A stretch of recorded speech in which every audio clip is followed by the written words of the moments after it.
What's an urban legend you know that's actually true? Story 1. Raymond Ray Robinson, October 29th, 1910, June 11th, 1985, was a severely disfigured man whose years of nighttime walks made him into a figure of urban legend in western Pennsylvania. Robinson was so badly injured in a childhood electrical accident that he could not go out in public without fear of creating a panic, so he went for long walks at night. The local tourists who would drive along his road in hopes of meeting him called him the Green Man or Charlie No Face. They passed on tales about him to their children and grandchildren, and people raised on these tales are sometimes surprised to discover that he was a real person who was liked by his family and neighbors. Story 2, the Great Potato Salad Massacre, back in 1976, small Alabama town, middle of July, soaring temperatures, Southern Baptist Church summer picnic. Some husband put the potato salad in the back trunk the night before, did know it needed to be refrigerated. At the picnic, he puts it on the food table. Everyone eats it. These are Southern Baptists, after all. An hour later, the fuse was lit, so to speak. Nay, 100 fuses were lit. The men were playing softball, the women were trading pie recipes, the kids were swimming in the pond. Mayhem ensues. Gastro explosions erupt in every last one of those that ate the salad. The massacre is what happened in their britches and to the outhouses the lucky few got to use. Everyone else either decimated and desecrated the bushes, the trees, or their car seats as they foolishly thought they could make it home in time. And how do I know it's true? My grandpa is the man that was in charge of the potato salad. He didn't eat any, but my grandma reminds him all the time since they were excommunicated from the church. Story 3.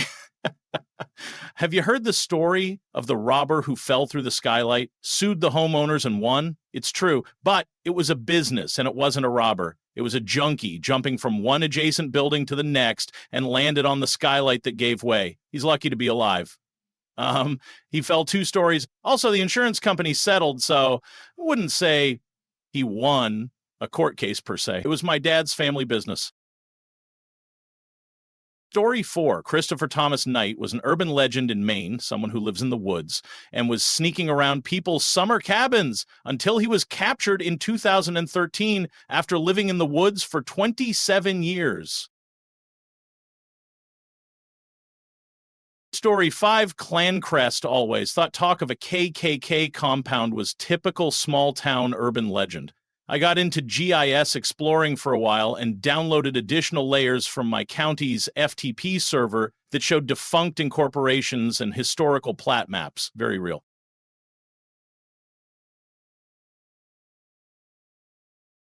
Story 6. When I was a kid, all the other kids always told me to watch out for Uncle Jammu, meaning an old man who would snatch kids and do bad things to them. I used to think the name was made up and completely random and that no such man really existed.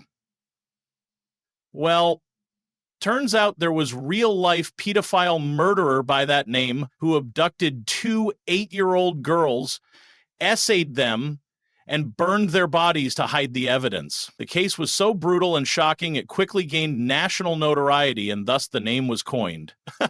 This was in Finland, beat.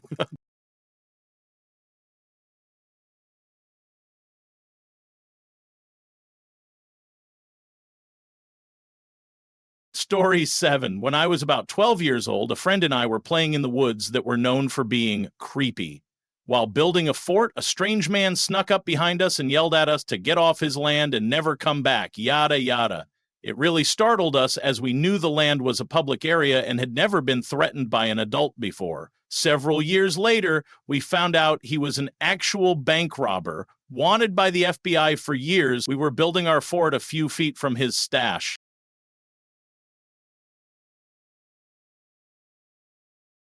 Story 8. Okay, this isn't a known urban legend per se, but once when I was 14 years old, I was staying at my grandma's. The house was surrounded on 3 sides by woods/forest. I was walking up to the back door when something caught my eye. Sitting on a fallen tree at the edge of the woods was a woodpecker.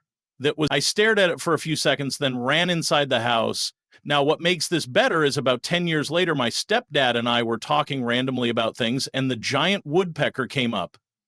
Before I could finish my story, he interrupted me and said he had seen a 5F'd woodpecker sitting in the same spot a couple years before. He thought he was crazy and never told anyone about it.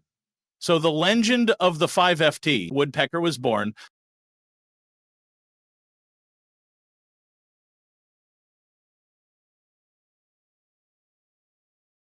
Story 9, the angel glow after the Battle of Shiloh.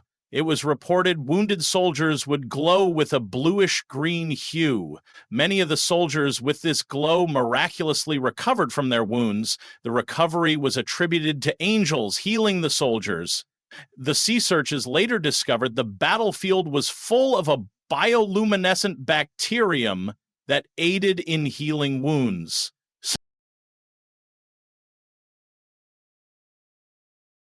Story 10. In Liverpool, kids are taught about Purple Aki from a young age. He's been locally known and feared for honestly 3 decades. He likes feeling boys' muscles and makes them do squats. He's completely real. He's even had court orders against him preventing him from feeling people's muscles. I hope you get raped by Purple Aki is a common insult and a very real fear.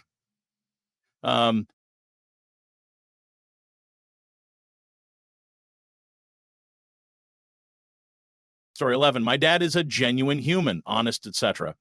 He swears on his life he saw Bigfoot in Washington State, USA about 25 years ago. He says if it wasn't Bigfoot, it was something he couldn't explain. My mom said he was genuinely spooked. Edit. I guess I should say I don't actually know that it is true. So my answer here doesn't line up with the OP's question. So that is my bad, but more so, I believe my dad just because of the man he is. It wasn't in the middle of the night. He was with his brother. They both saw the same thing. When I say he couldn't explain, he means if it wasn't Bigfoot, he has absolutely no explanation of what it was.